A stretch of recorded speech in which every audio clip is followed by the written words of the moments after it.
Ok? Estamos transmitindo, então? Tá bem.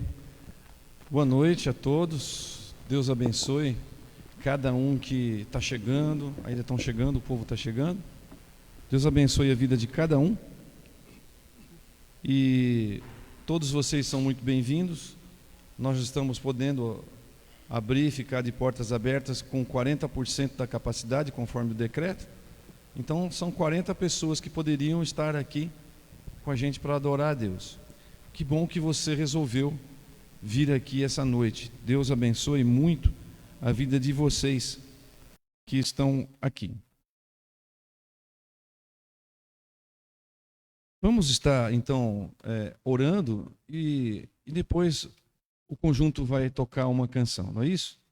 Vamos orar ao Senhor. Em nome de Jesus, obrigado, Senhor, porque o Senhor é bom, a tua misericórdia dura para sempre, é o que a tua palavra nos diz, e nós cremos na tua palavra, entendemos que a tua imensa e infinita misericórdia se faz presente em nossa vida por meio de Jesus Cristo, o Senhor, que nos alcançou, e nós estamos gratos por isso, Senhor. Não temos nem mesmo palavras, se não fosse pela intercessão do Espírito Santo de Deus, as nossas orações seriam coisas incompreensíveis e não satisfatórias diante da tua presença, da tua majestade. Nós imploramos o teu perdão, imploramos o teu favor sobre as nossas vidas e que o Senhor nos abençoe agora também. Recebe o nosso culto de adoração, recebe os louvores que serão dedicados ao Senhor, as orações, os cânticos, Senhor, e também a exposição da tua palavra. Enquanto nós fazemos isso, prestamos um culto ao Senhor, na sua infinita e boa misericórdia, abençoa o teu povo, por favor. Em nome de Jesus. Amém.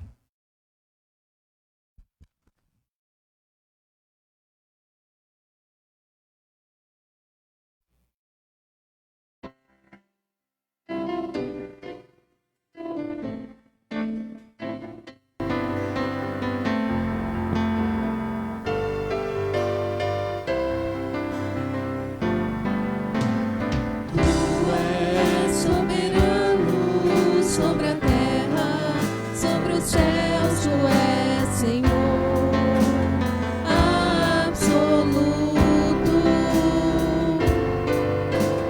Tudo que existe acontece, tu sabes muito bem. Tu és tremendo e apesar dessa glória que tem,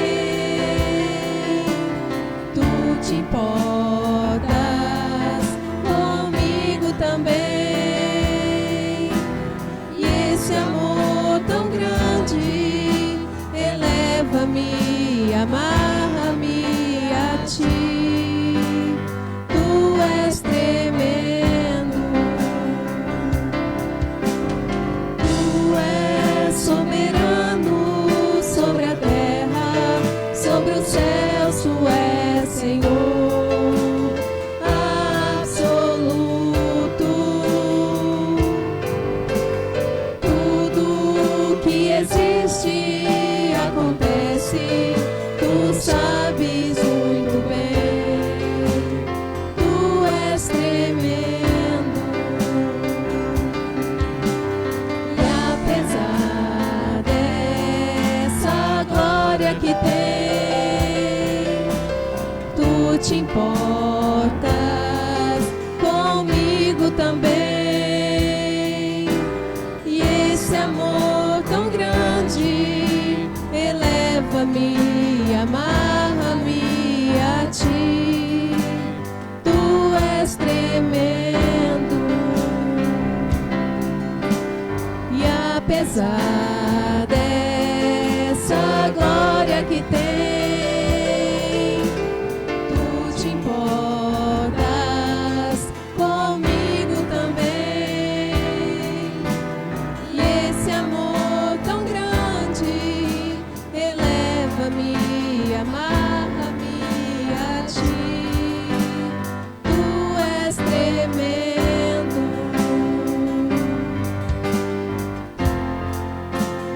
Tu és tremendo.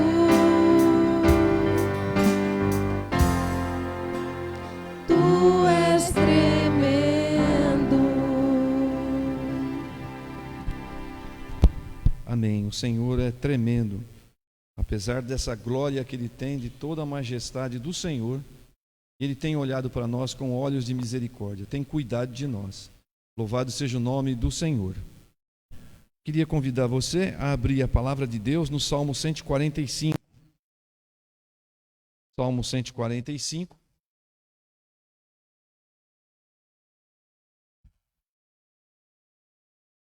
Vamos ficar em pé e vamos ler todos juntos a palavra de Deus. Salmo 145, verso número 1 e 2. 145, versos 1 e 2. Vamos ler?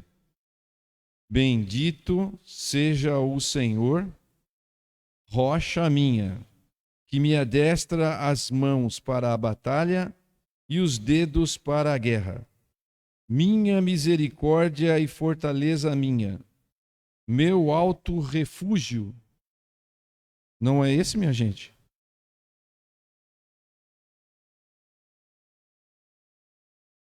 Está errado. O 144, exatamente. É o 144. Isso, 144, 1 e 2. Eu vi que vocês não estavam lendo. Falei, ué, o que será que está acontecendo? Vamos ler todos juntos, então? Bendito seja o Senhor, rocha minha, que me adestra as mãos para a batalha e os dedos para a guerra. Minha misericórdia e fortaleza minha, meu alto refúgio e meu libertador, meu escudo, aquele em quem confio e quem me submete o meu povo. Podeis assentar. O Senhor é a nossa rocha. É Ele quem cuida de nós, como nós falamos aqui. Existem muitas lutas. O cristão, ele passa por muitas dificuldades. Ele tem muitos opositores, para não dizer que até mesmo a nossa própria carne faz oposição contra nós. E nós estamos em luta constante. É uma verdade. O cristão vai se deitar e agradece ao Senhor. Obrigado, Senhor, por mais um dia. Louvado seja o teu nome, porque agora eu posso descansar no abrigo da minha casa. E então deita e logo pega no sono, porque o Senhor cuida dele. E logo que ele se levanta, ele também já se lembra do Senhor. Senhor, obrigado porque estou vivo e agora me acompanha nas minhas lutas, nas minhas necessidades. Mas o Senhor é quem vai à frente, é o Senhor quem cuida de nós, porque aqui Ele nos prepara, Ele está dizendo assim que Ele adestra as minhas mãos para a batalha e os dedos para a guerra. Ele é quem cuida de nós, é Ele quem nos prepara todo dia, todo tempo. Bendito seja o Senhor, a nossa misericórdia, a nossa fortaleza, nosso refúgio e nosso libertador. Deus abençoe cada um de vocês. Eu queria agora convidar para que o presbítero Juliano viesse aqui e orasse ao Senhor.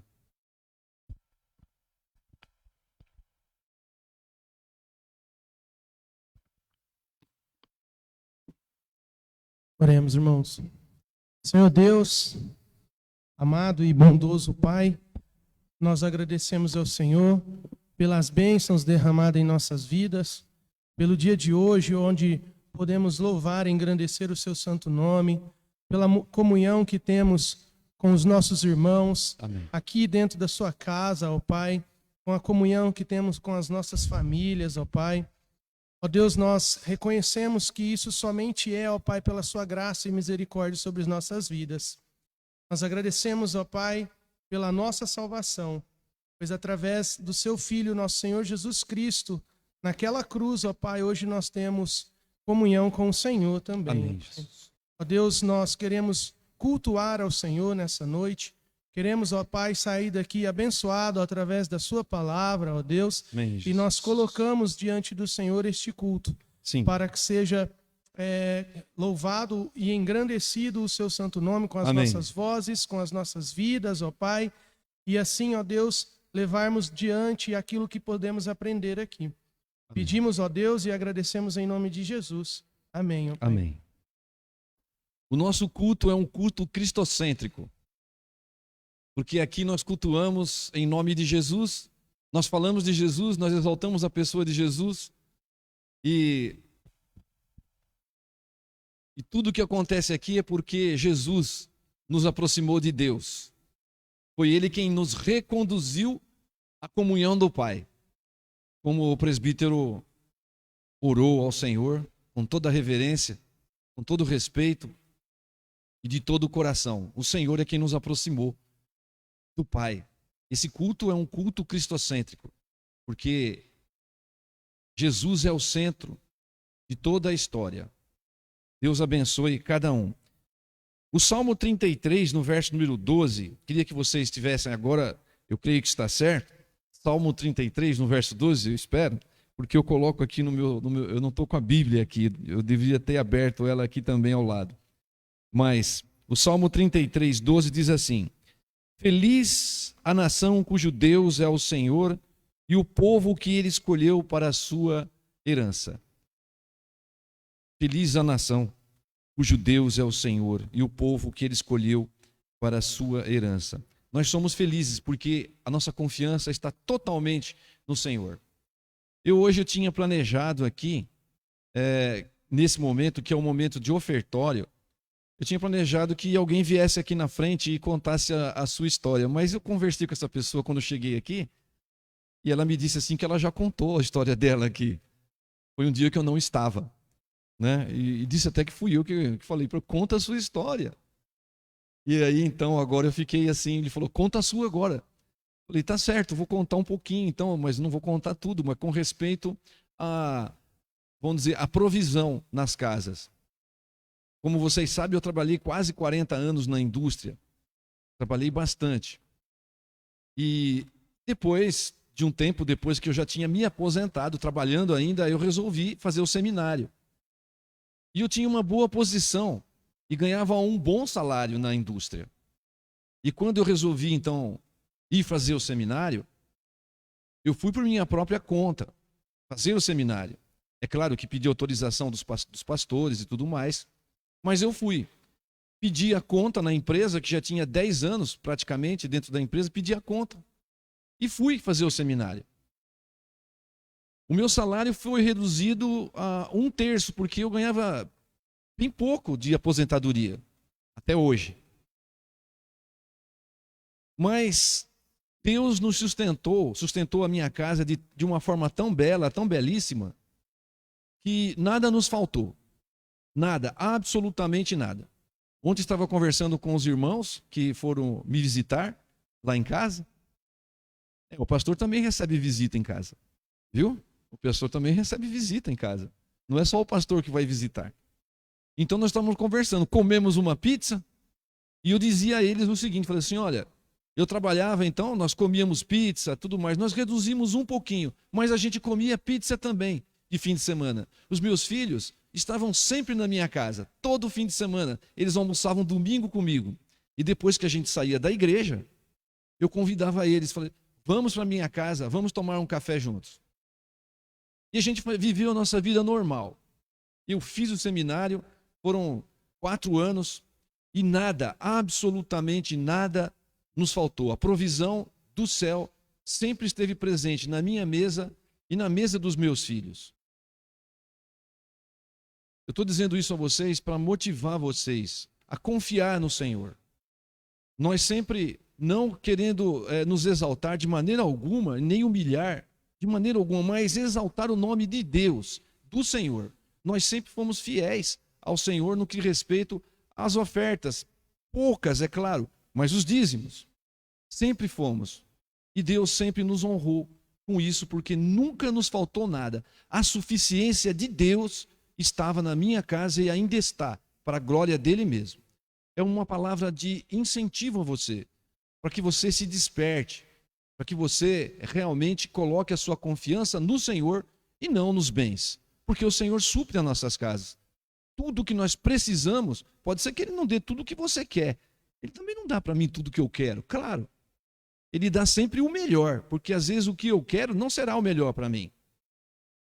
Então, eu quero motivar você, eu quero motivar a você ser obediente. Obedeça, dizime na casa do Senhor e faça as suas ofertas. E ainda hoje tem uma causa especial. Eu queria que o diácono viesse aqui, por favor, Heitor.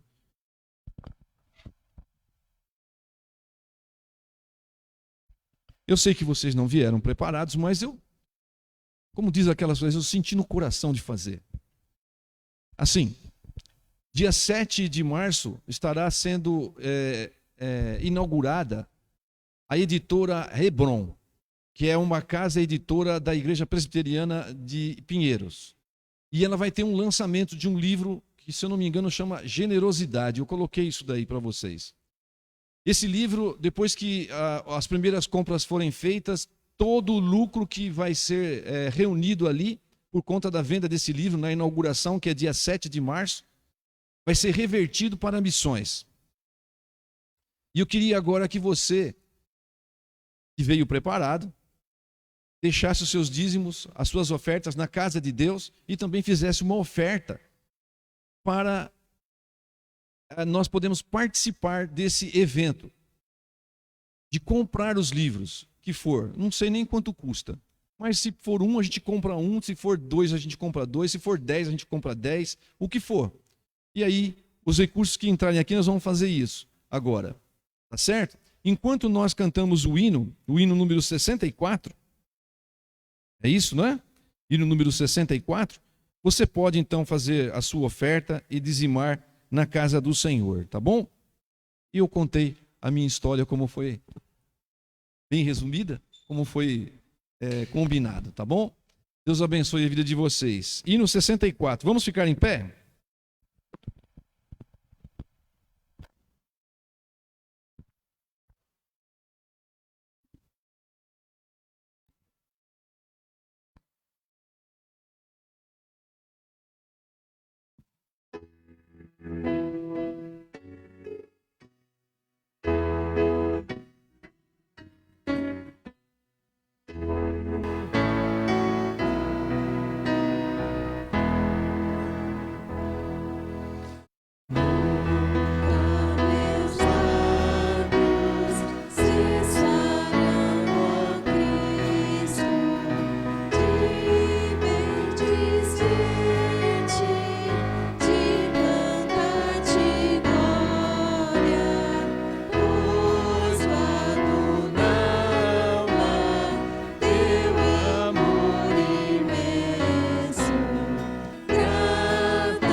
O diácono Heitor pode orar ao Senhor?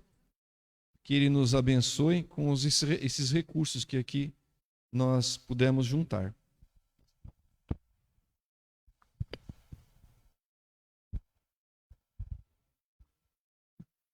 Por ter trago tudo nós aqui, por essa igreja estar aberta, como tantas outras.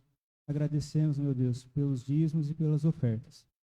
Nós temos muito a ser feito e graças ao Senhor nós temos emprego, nós temos as condições de estar fazendo essas coisas aqui na igreja.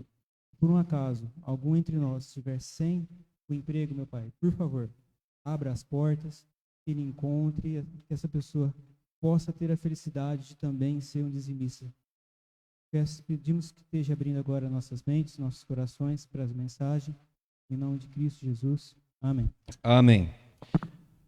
Vamos celebrar ao Senhor. Vamos cantar cânticos espirituais. Boa noite, igreja. Vamos engrandecer o Senhor, como vocês já estão de pé, que aqueles que puderem que continuem em pé para a gente louvar a Deus.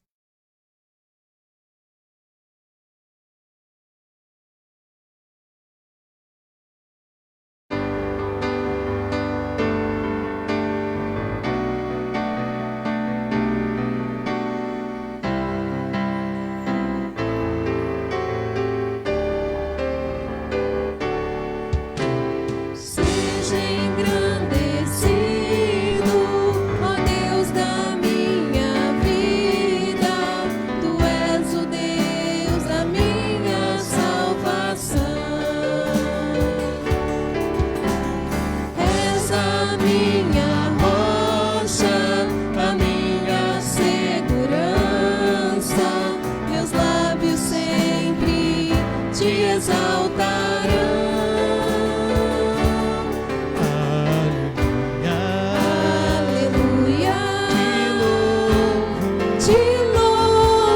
Pois sei, e sobre todos é Senhor.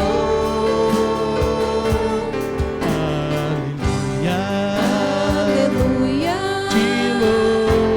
te louvo, pois sei, e sobre todos é Senhor. Seja engrandecido, ó Deus da minha vida. Tu és o Deus da minha salvação. És a minha rocha, a minha segurança. Meus lábios sempre te exaltarão.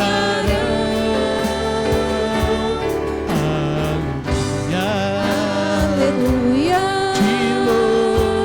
te louvo, pois sei, e sobre todos é Senhor.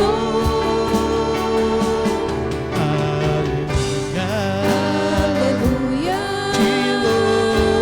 te louvo, pois sei, e sobre todos é Senhor.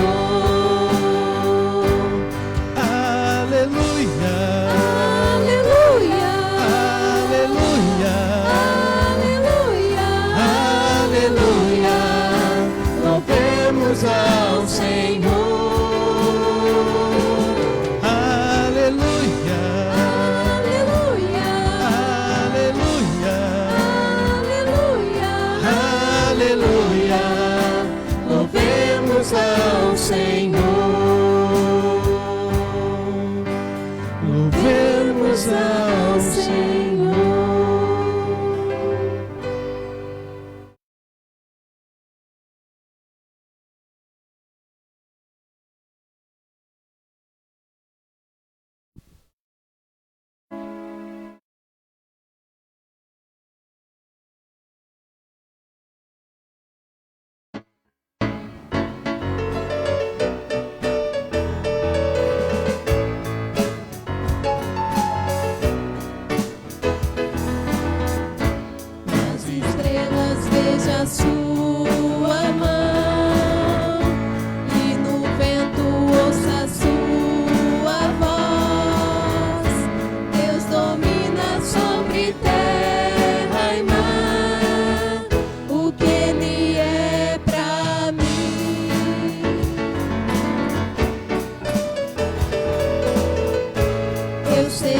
sentido do Natal, pois na história tem o seu lugar.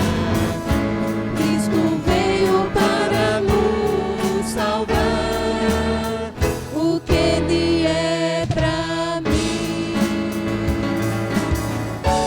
É que um dia seu amor senti, sua imensa graça recebi. Descobri então que Deus não vive longe lá no céu, sem se importar comigo.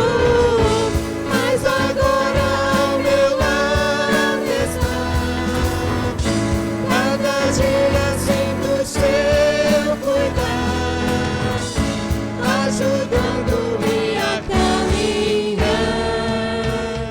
Tudo Ele é pra mim. É que um dia seu amor senti, sua imensa graça recebi. Descobri então que Deus não vive longe lá no céu, sem se importar comigo. Mas agora ao meu lado está, cada dia sinto o seu cuidar, ajudando-me a caminhar. Tudo Ele é pra mim. Tudo Ele é pra mim. Tudo é Jesus pra mim. Jesus é tudo para mim, Senhor. Esteja conosco durante esse culto. Senhor, esteja tocando os nossos corações, Pai. Todos aqueles que estão ouvindo. Que o Senhor chegue aos corações de todos aqueles que precisam e querem ouvir a sua palavra, Pai. Porque não tem nada melhor do que ter Jesus como nosso único Senhor e Salvador, Pai. Também te peço que o seu amor, Pai, derrame sobre nós e que logo possamos estar livre desse vírus, que venha a vacina para todos, que o Senhor esteja conosco, Pai. Cuide também daqueles que estão doentes, que estão em suas casas, Pai. O Senhor sabe tudo que acontece nas nossas vidas. E eu desejo que aconteça nas nossas vidas a vontade do Senhor. É o que eu lhe peço em nome do Senhor Jesus Cristo. Amém.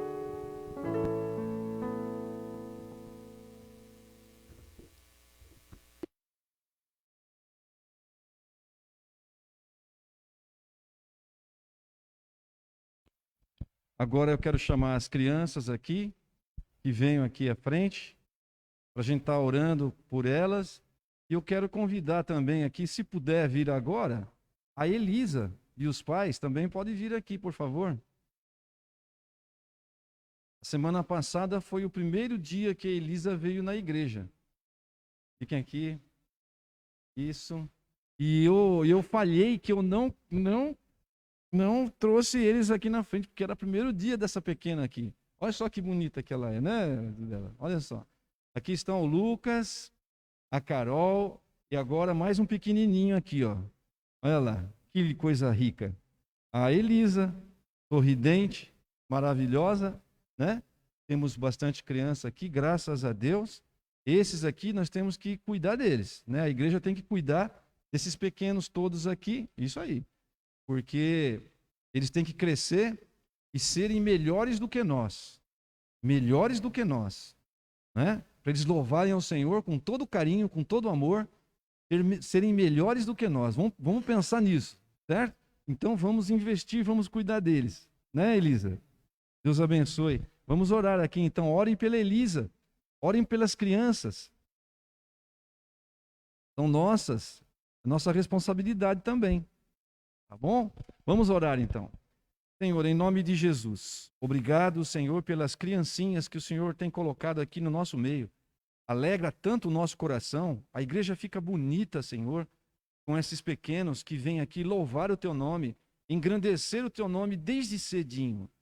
Nós te agradecemos, Senhor, e que o Senhor ajude os pais também, que o Senhor abençoe, dando bom ânimo, dando paz, dando alegria, dando também as provisões para que cuidem bem dos seus filhos, ó Deus, e eles cresçam nos caminhos do Senhor, te louvem e bendigam o seu nome para todo sempre, até quando o Senhor os permitir.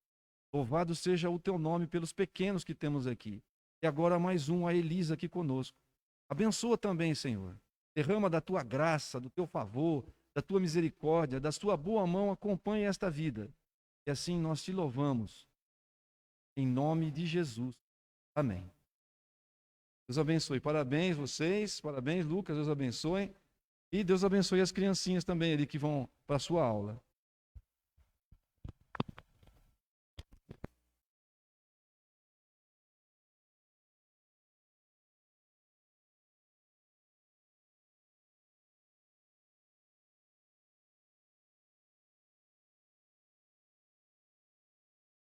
Muito bem, amados irmãos, nós, agora o momento da reflexão, da exposição da palavra do Senhor, nós estaremos,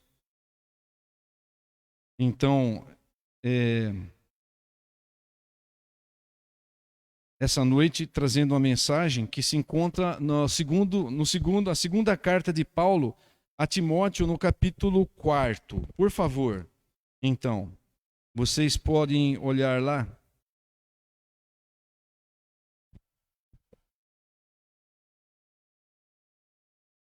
Segunda carta de Paulo a Timóteo, no capítulo 4, os versos de 9 até 18. Tudo bem? A Pamela está ajudando a gente aqui e ali vai aparecer alguma coisa, não sei se agora, mas no decorrer da mensagem vai aparecer alguns textos. Então, a partir do verso número 9, meus irmãos, olha. Procura vir ter comigo depressa, porque Demas, tendo amado o presente século, me abandonou e se foi para a Tessalônica. Crescente foi para a Galácia. Tito para a Dalmácia. Somente Lucas está comigo. Toma contigo Marcos e traze-o, pois me é útil para o ministério. Quanto a Tiquico, mandei-o até Éfeso. Quando vieres, traze a capa que deixei em Troade, em casa de Carpo, bem como os livros, especialmente os pergaminhos. Alexandre, o latoeiro, causou-me muitos males. O Senhor lhe dará a paga segundo as suas obras. Tu guarda-te também dele, porque resistiu fortemente às nossas palavras. Na minha primeira defesa, ninguém foi ao meu favor. Antes, todos me abandonaram. Que isto não lhe seja posto em conta. Mas o Senhor me assistiu e me revestiu de forças, para que, por meu intermédio, a pregação fosse plenamente cumprida, e todos os gentios a ouvissem.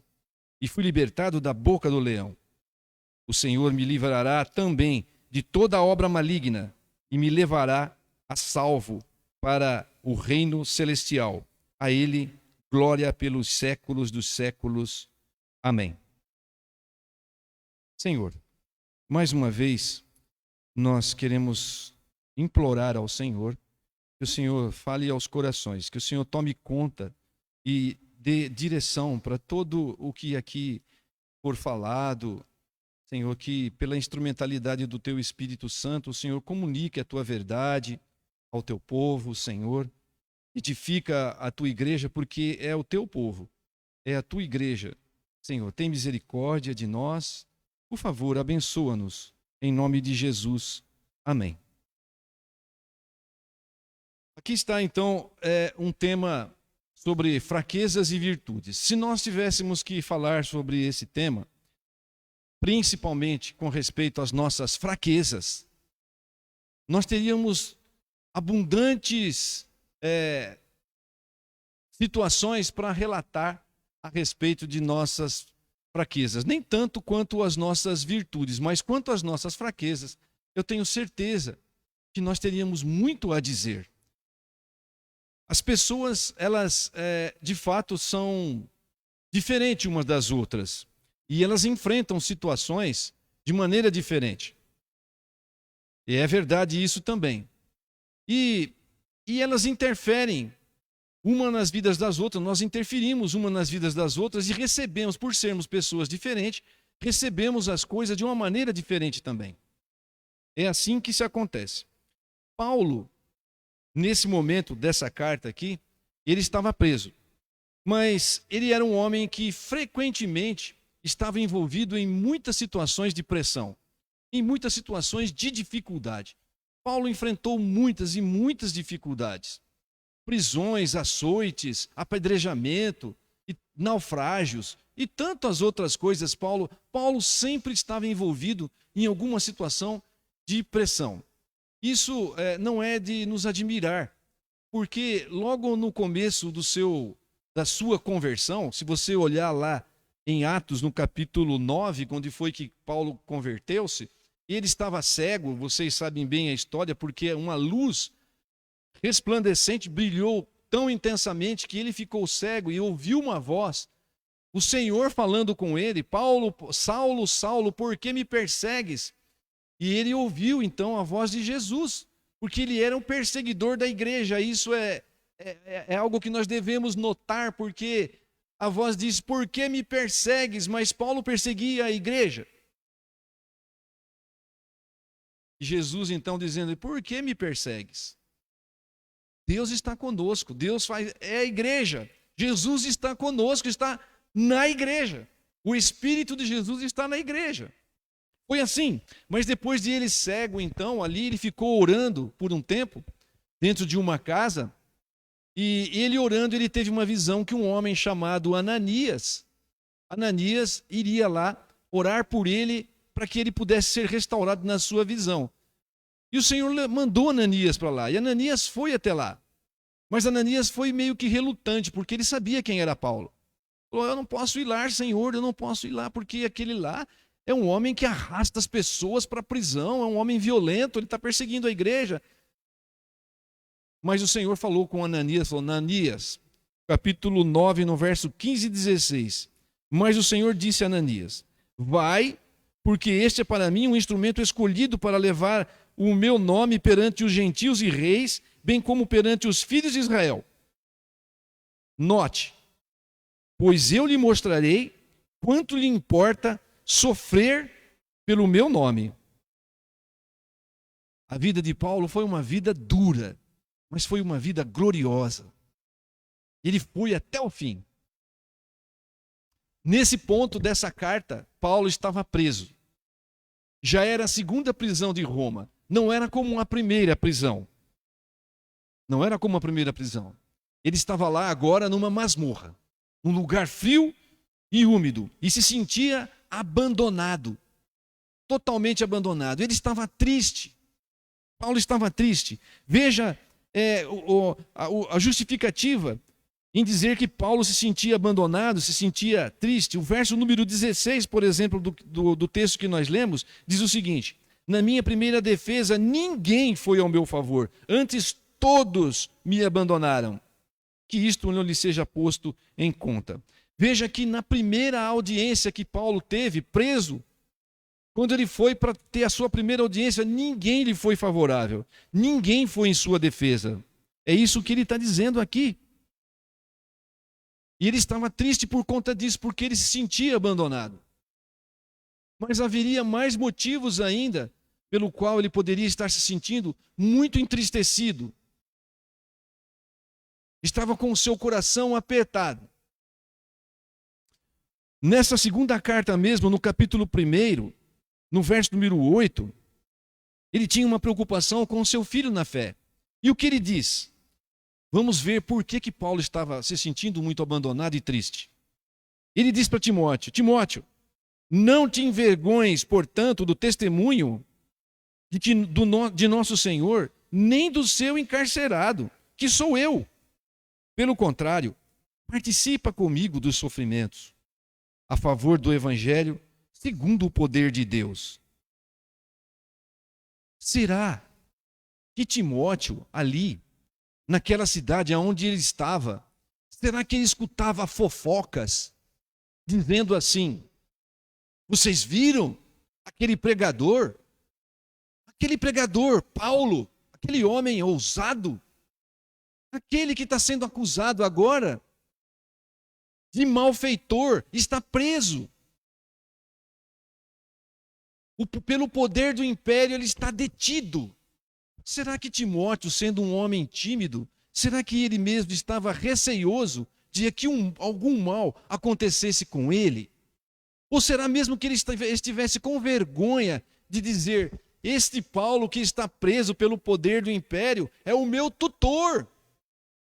Ele foi o meu tutor, o meu mentor espiritual. É o meu pai na fé. Será que agora ele se envergonhava de dizer porque Paulo estava preso como um malfeitor? E os fake news, né? Então ali, falando a respeito de Paulo, Paulo está preso.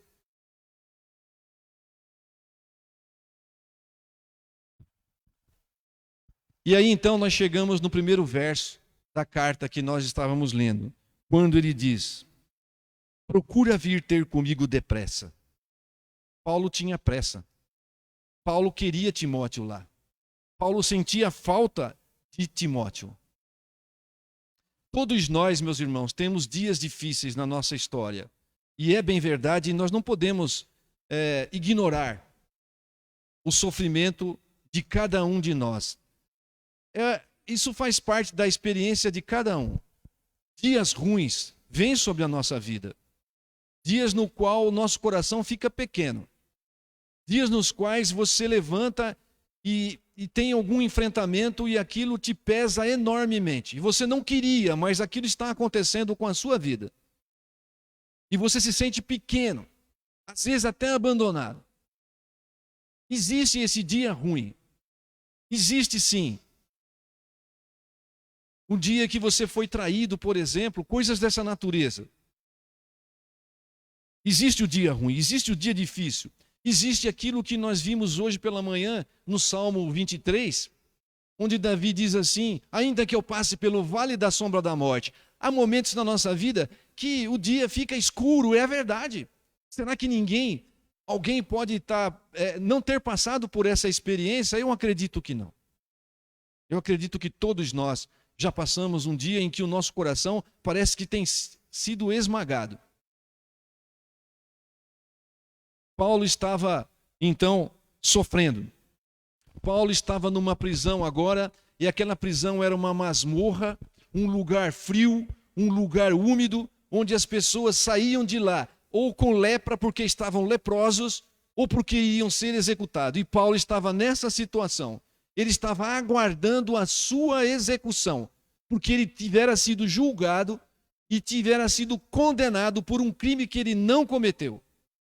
Ele estava sendo acusado agora, não como da primeira vez que ele foi preso, porque ele foi preso como um religioso, alguém que pregava uma doutrina estranha. Mas agora ele estava sendo acusado de ter sido um dos líderes daqueles que incendiaram Roma.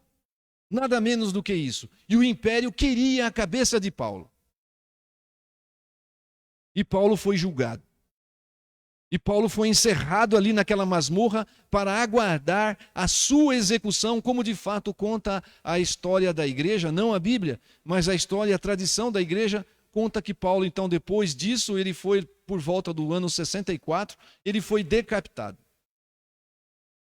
Paulo estava no corredor da morte, se sentindo ali abandonado.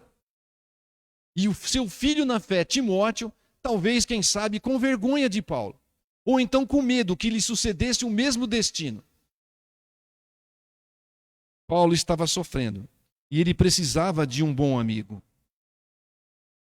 E nós também, em determinados momentos, precisamos de alguém ao nosso lado. É muito natural isso. E se você tem um dia de sofrimento, será bom que você tenha um bom amigo. Para que você chame ele, para que ele venha e ouça a sua história. Às vezes, meus irmãos, as pessoas têm sofrido e estão passando por um momento tão terrível que tão somente ela quer falar para você daquilo que ela está vivendo.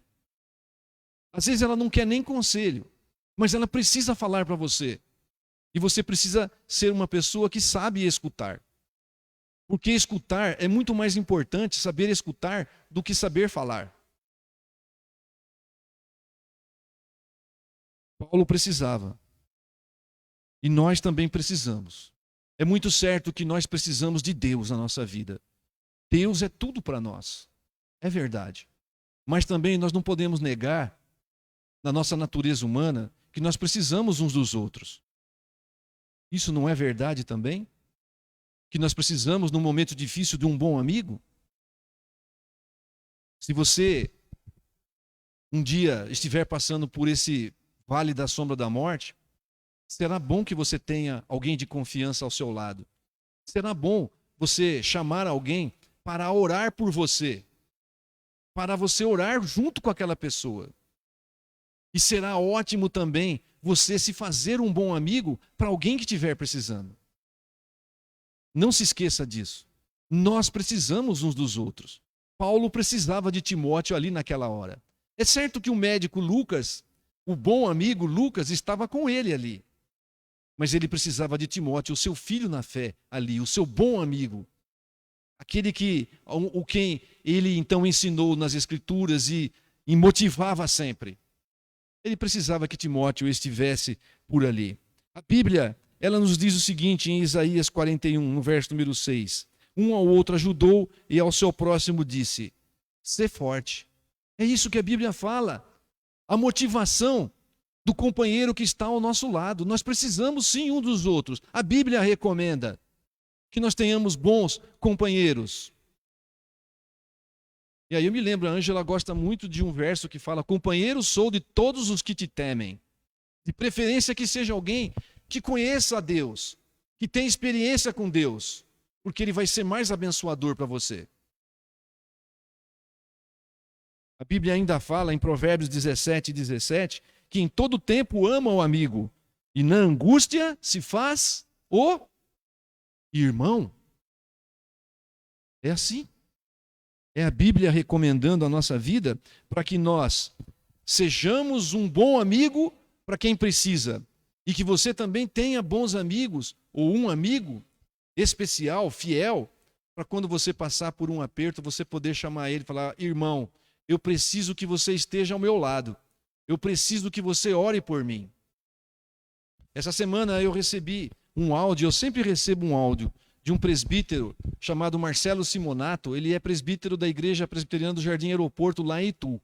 Ele tem um canal. Ele tem um canal e ele manda mensagens todos os dias, assim como eu também o faço, ele também o faz. Só que ele segue um livro do pastor Rick Warren, Vida com Propósito, e é esse o nome do canal dele, Vida com Propósito. E ele falando a respeito de um texto, ele dizendo assim, em Romanos 12:15, alegrai-vos com os que se alegram e chorai com os que choram. É muito verdade isso, meu irmão. Quando você está feliz, que as pessoas vêm perto de você, é contagiante. Então ela também vem, ela também se alegra. Você convida ela para fazer um churrasco, é maravilhoso. E então é contagiante e você se alegra ainda mais. Não é verdade mesmo isso? E quando as pessoas, então, isso é interessante porque aumenta a alegria. Mas quando você está triste, está chorando, se alguém se coloca ao seu lado para chorar com você, para te ouvir, surpreendentemente a tristeza diminui. Eu fiquei assim pensando, falei, nossa, mas é verdade isso. Então, quando nós nos alegramos é contagiante. E quando nós nos entristecemos e alguém se coloca ao nosso lado para ajudar a nós sairmos desse buraco, por exemplo, a tristeza diminui. E eu fiquei surpreso com o que ele notou. E foi muito bom a gente poder, então, ouvir coisas que nos interessam. Tenha um bom amigo e seja também um bom amigo. Mas o texto continua, no verso número 10, ele diz: porque Demas, tendo amado o presente século, me abandonou, e se foi para Tessalônica. Crescente foi para a Galácia, Tito para a Dalmácia. Demas, alguém que andava junto com Paulo. Em outras situações, a Bíblia revela que Paulo andava com Demas. Paulo comia com Demas. Paulo, provavelmente, ele passava dias com Demas, ou Demas com Paulo. Era um companheiro que lutava pela mesma causa. Mas um dia Demas, iludido pelas situações desse mundo, ou desse século, ele abandonou a fé e abandonou a Paulo, e Paulo ficou só também. Se sentiu sozinho, se sentiu decepcionado. Paulo foi decepcionado, estava decepcionado. Pessoas próximas que são motivos de decepção.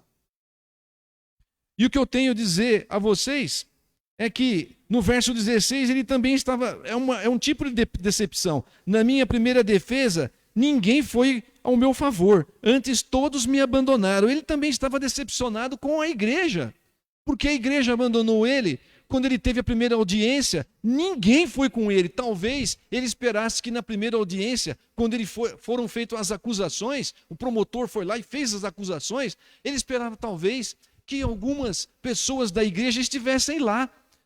Não, mas Paulo, esse homem aqui é um homem de bem. Esse homem aqui é um homem generoso, é um trabalhador. Não, ele não é isso do que vocês estão acusando. Isso é calúnia. Mas ninguém esteve lá. A grande decepção de Paulo.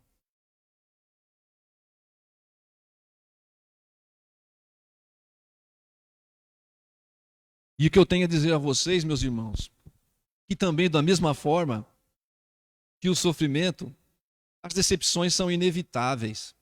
Nós vamos ter decepções. Nós vamos ser decepcionados. Em algum momento nós vamos ser decepcionados. Isso é verdade, meus queridos? Sim, vocês estão concordando, é verdade. Talvez você já tenha sofrido alguma decepção. Mas também é tão verdade, a mesma verdade de que um dia você vai decepcionar alguém. É possível que você também decepcione alguém. As coisas são assim, meus irmãos. Nós somos pecadores. E há uma possibilidade, e não é pouca. E as experiências de decepções nós temos desde a infância. Por exemplo, aquele brinquedo que nós queríamos e que nunca veio. Já tiveram essa experiência? Eu já tive, desde cedo. Eu queria um brinquedo muito, mas eu nunca ganhei aquele brinquedo. E eu digo a vocês que por muito tempo eu quis o brinquedo, mas eu não ganhei o brinquedo. Decepções. Quem sabe na adolescência, o namorado que te deixou. Quem sabe? Uma decepção. E quem sabe outras tantas decepções depois na fase adulta. Quem sabe aquele companheiro de trabalho que estava ao seu lado pegou a sua ideia e levou lá e dizendo que era a ideia dele e ele se promoveu e você não? Quem sabe? É certo que nós temos decepções.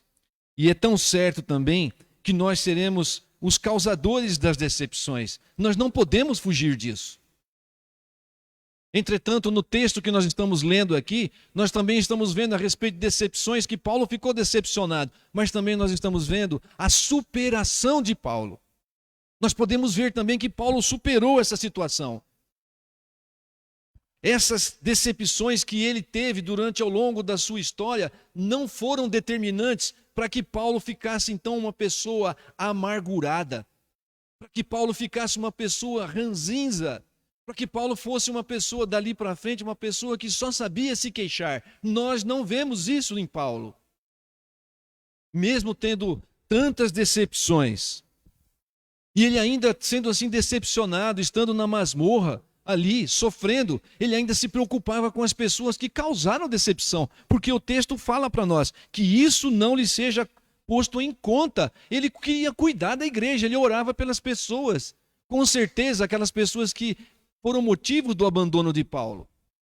Então, as decepções da vida não foram determinantes para que Paulo se tornasse uma pessoa pior, mas ele pôde superar aquela situação.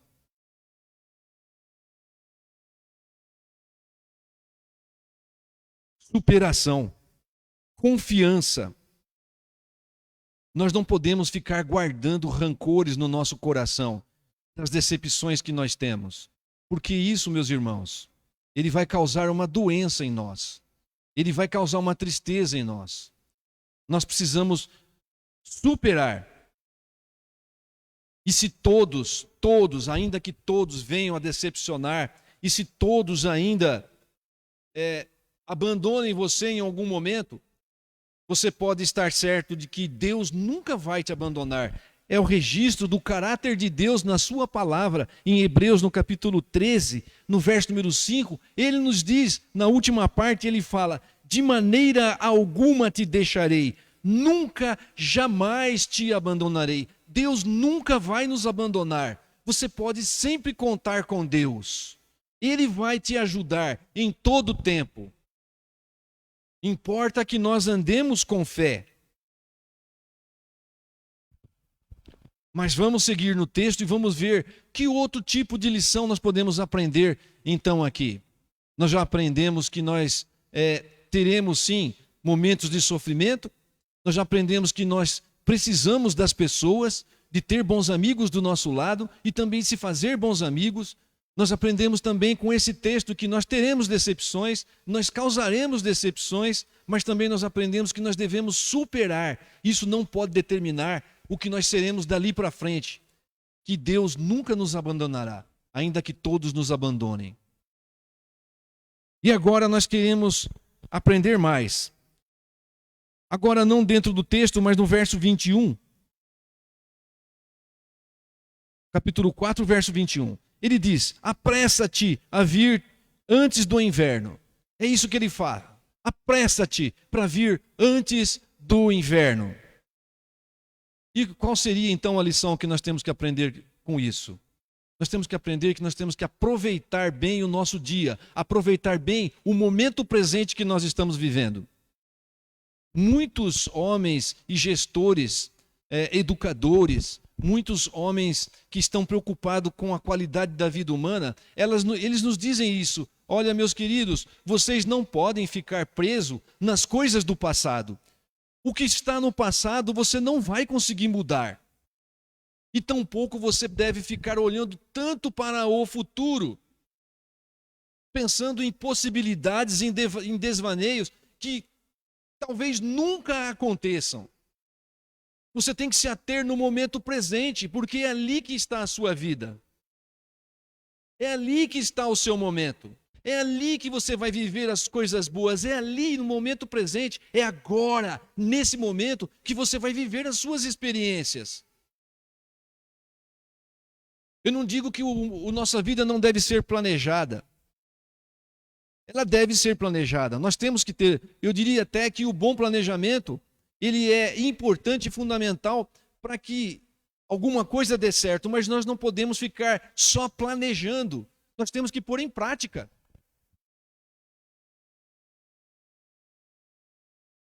Nós planejamos e vivemos o nosso planejamento. Fazemos o nosso melhor naquele dia. E ainda que não saia tão quanto possível o que nós planejamos, mas vamos fazer o nosso melhor no dia que o Senhor está nos dando. Vamos aproveitar aquele dia. E como eu disse, quando você dormir, quando você colocar a sua cabeça no travesseiro, você vai dizer: Senhor, obrigado, eu fiz o meu melhor, perdoa os meus pecados, porque não foi tão bom assim, mas eu conto com a sua misericórdia, e amanhã eu quero fazer diferente, quero fazer melhor. E durma em paz, Deus te abençoe. Viva o seu momento presente. É isso que ele está dizendo aqui, para que ele venha rápido. Ele tem pressa. Ele quer viver o agora.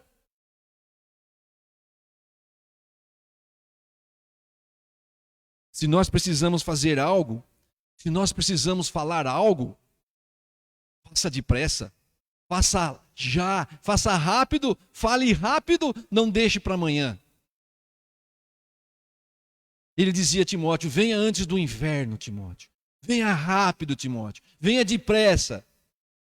Porque, meus amados, se Timóteo se demorasse a ficar pensando nas possibilidades, ficar pensando nas situações que ele ia viver, será que eu devo? Será que eu não devo? Mas Paulo está preso, o que vão pensar?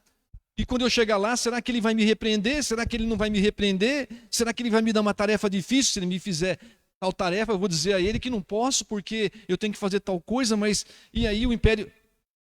Timóteo, vem depressa, vem depressa, Venha antes do inverno, porque se o inverno chegar, as coisas vão ficar mais difíceis, Timóteo. Você não vai conseguir caminhar pelas estradas, Timóteo. E depois, Timóteo, talvez no inverno você já não me veja mais, Timóteo. Não tarda a minha execução. Estou sendo oferecido como libação. Vem depressa. Se você tem algo a fazer, se você tem algo a dizer para alguém, vá depressa. Não deixe para amanhã. Nós não somos dono do amanhã. E essa é a lição que nós temos agora aqui. O amanhã não nos pertence. E ainda há mais uma lição nesses textos.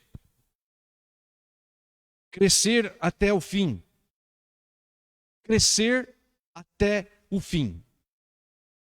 Nas empresas mais organizadas, há um sistema padronizado dentro das empresas que se chama ISO 9000, 9002, né? O que eles colocam para implantação, para padronizar os processos.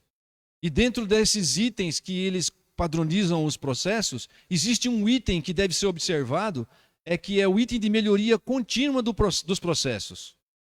Todo o processo pode ser melhorado. Você melhora o processo e já pensa na próxima melhoria. Você vê que você teve um ganho no processo. Fala, nossa, nós ganhamos, foi ótimo o processo, nós melhoramos isso daqui. Muito bem. A equipe fala, muito bem, parabéns, equipe.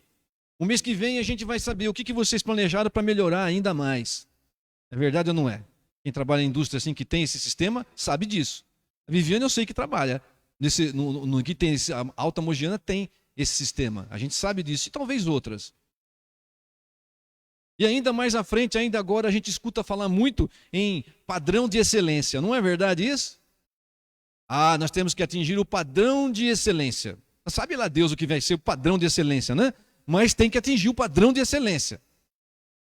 Então, meus queridos, na vida nossa vida profissional é assim. Mas na nossa vida espiritual, parece que não é tão assim. As pessoas não vão muito atrás. Elas se conformam com muito pouco. E não estão preocupadas em crescimento a todo momento sem parar. Não foi assim com Paulo. As pessoas dão inúmeros argumentos para não se aproximar de Deus, para não se aproximar da palavra, para não ler a palavra, para não vir nos encontros. Muitos argumentos e justificativas as pessoas encontram. Um bem falado é o trabalho. Estou muito cansado, trabalho demais. O investimento na vida espiritual fica aquém daquilo que deveria ser, porque não procura o padrão de excelência. Enquanto a palavra de Deus nos exorta, buscar, esse texto não tem, porque eu não passei para a Pâmela. Buscai, pois, o primeiro lugar o reino de Deus e a sua justiça, e todas estas coisas vos serão acrescentados, parece que fica esquecido. Não busca o padrão de excelência na vida espiritual. Por que você não busca o padrão de excelência na vida espiritual? Por quê? Porque o teu trabalho é mais importante. A verdade é essa, porque você considera o seu trabalho mais importante do que tudo, ou qualquer outra coisa. Então você não procura o padrão de excelência na sua vida espiritual. Paulo disse aos Filipenses, capítulo 2, verso 12, desenvolvei a vossa salvação em temor e tremor. Quando ele disse esse texto, desenvolver a sua salvação, ele estava preocupado em que as pessoas buscassem santidade de vida. Buscasse santidade de vida, que santificasse a sua vida. E a maneira de você se santificar é você, com toda a reverência, com toda a humildade, com toda a piedade, ler a Bíblia, meditar nas palavras de Deus, porque é ali que nós nos santificamos. E mais ainda, a Bíblia nos exorta de que maneira, em Hebreus, no capítulo 12, verso 14, diz assim, segui a paz com todos e a santificação sem a qual ninguém verá o Senhor. Jesus é o nosso padrão de excelência. E nós temos que fazer como Paulo. Paulo disse para que nós estivéssemos sendo imitadores de Paulo porque ele era imitador de Jesus. Aliás, hoje pela manhã nós falamos que Jesus não é só o nosso padrão de excelência, o nosso padrão que nós buscamos, mas Ele é o nosso Salvador e nós nunca podemos nos esquecer disso. Ele não é só o nosso padrão de excelência. Ele é aquele que habita nos nossos corações. Ele é o nosso Salvador. E isso é algo que nós nunca podemos esquecer. Paulo, mesmo estando em prisão, ele dizia assim: traga para mim os livros e especialmente os pergaminhos. Paulo estava para morrer, ele estava condenado à morte numa prisão imunda ali, um buraco, mas ele queria as Escrituras, ele queria encontrar consolo, ele queria conhecer mais o tanto quanto possível, ele queria encontrar aqui, ver a face de Jesus aqui, ele queria isso.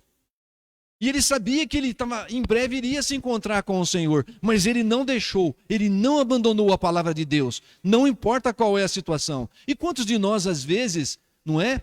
Achamos até que não merecemos aquilo que estamos passando, que a situação é tão terrível. E aí então abandona a casa de Deus, abandona o Senhor, se afasta da fé por causa de um sofrimento. Quantos agora, antes, quando começou essa pandemia, não entenderam o momento que nós estávamos vivendo e não entendeu e questionou a Deus? Por que então agora? Por que agora nós não podemos nos encontrar? Por que, Senhor, agora? Ah, então tem alguma coisa errada. Abandonou a fé, questionou Deus, fugiu de Deus, quando deveria estar mais se aproximando de Deus, buscando a palavra de Deus, o conselho de Deus. Não, fugiu da presença de Deus e abandonou a igreja. Paulo, sofrendo injustamente por um crime que ele não cometeu, condenado à morte, depois de tudo que ele fez, não ele, mas a graça de Deus nele, como ele mesmo disse: traga-me especialmente os pergaminhos. Eu quero ler a palavra de Deus. Lá eu vou encontrar consolo e restauração para minha alma, eu tenho certeza. Lá eu vou encontrar o meu Senhor falando comigo. É lá que eu vou me encontrar com o Senhor, até antes de ser perfeito o nosso encontro. Eu quero que você traga os pergaminhos. Resolva crescer. Resolva estar crescendo em santidade, no conhecimento e na graça do Senhor. E Ele vai ser a sua luz, Ele vai ser a sua fortaleza, Ele será a sua salvação. E você vai encontrar isso no Salmo 27. Quando você se encontrar com Deus na sua palavra. E por último, eu quero falar a vocês sobre reconstruir pontes.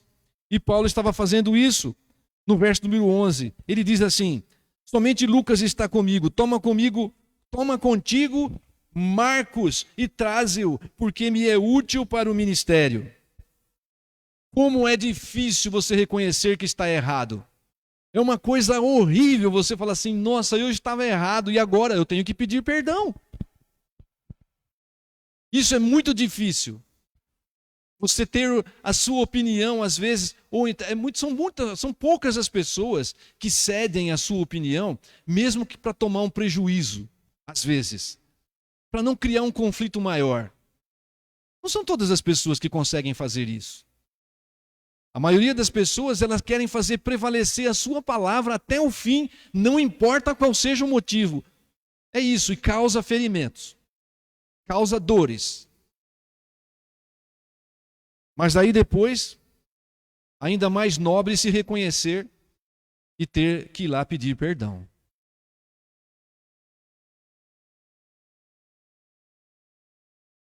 Meus queridos irmãos, Paulo estava fazendo exatamente isso.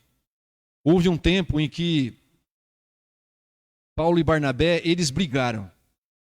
Brigaram por causa desse tal de João Marcos aqui, que ele está falando: traz Marcos comigo, para mim, porque ele me é útil.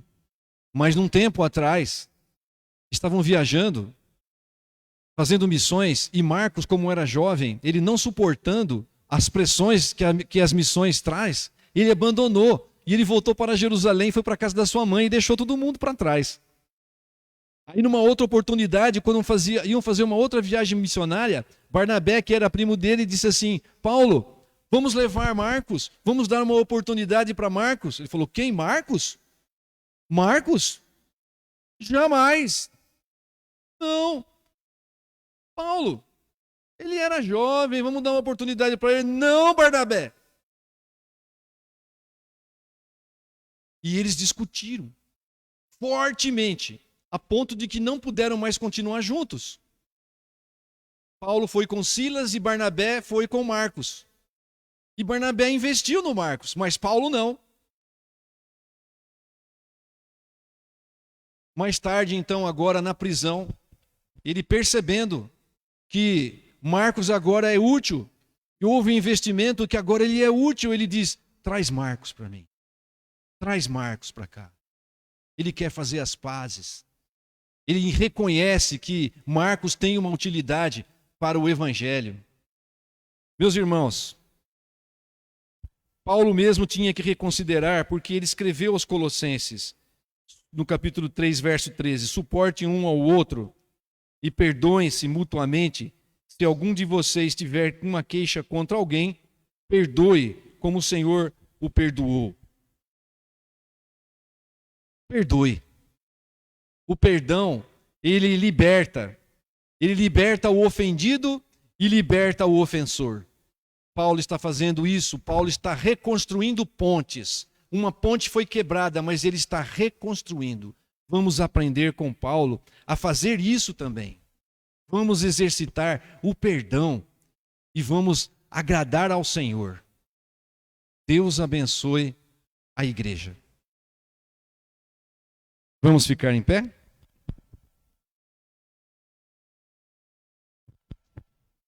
O conjunto quer vir à frente, por favor?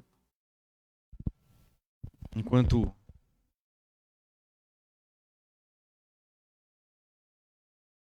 família, vamos orar. Senhor, em nome de Jesus, obrigado por esse tempo que estivemos aqui.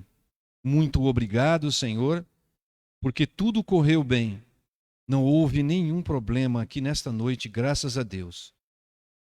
Apenas as nossas limitações. Que o Senhor nos perdoe, por favor, e abençoa a tua igreja, em nome de Jesus. Cuida de nós, para que tudo o que nós vimos aqui nessa noite seja bem aplicado no nosso viver cotidiano. Para a glória do teu nome, em nome de Jesus. Amém. E agora, queridos irmãos, que a graça do nosso Senhor e Salvador Jesus Cristo, a excelência do amor, e que o amor de Deus, o nosso Pai, infinito amor, e que a comunhão, o ensino, o poder do Espírito Santo de Deus esteja com todo o povo de Deus espalhado por sobre toda a terra e conosco aqui, Senhor, hoje e para todos sempre. Amém.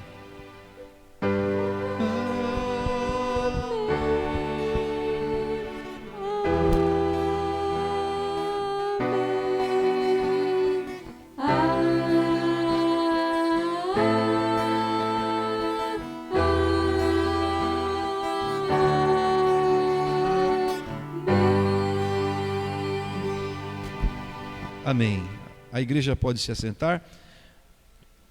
Deus abençoe a vida de cada um.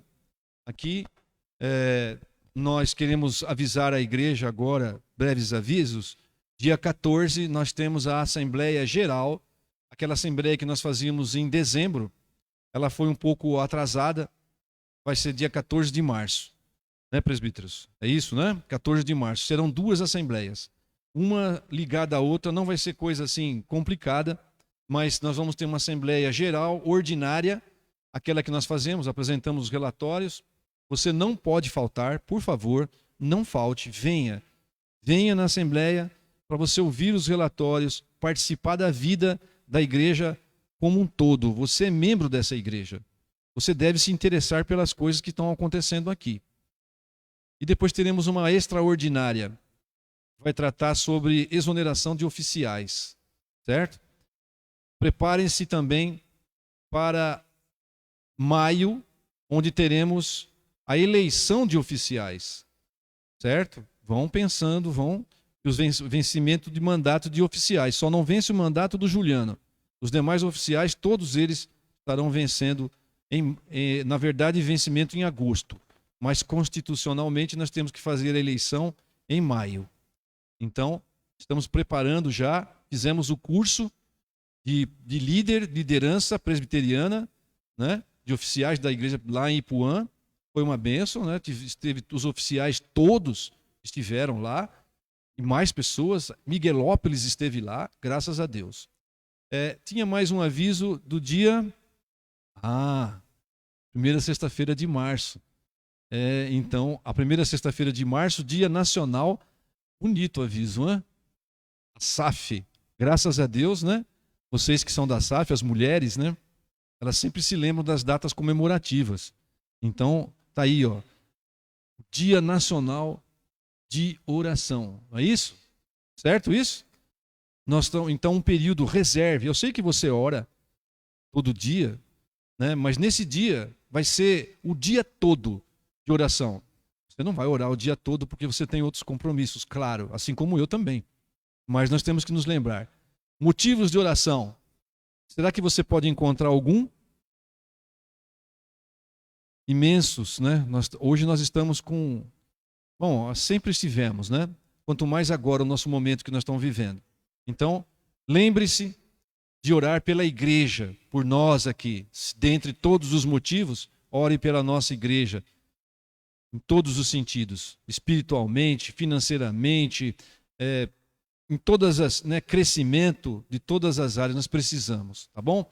Quanto mais, eu não tenho nada mais a dizer, a não ser que os presbíteros, ou a SAF, não? Aí, nada? Tudo bem? Bom domingo, então. Deus abençoe. Uma noite abençoadora para cada um de nós.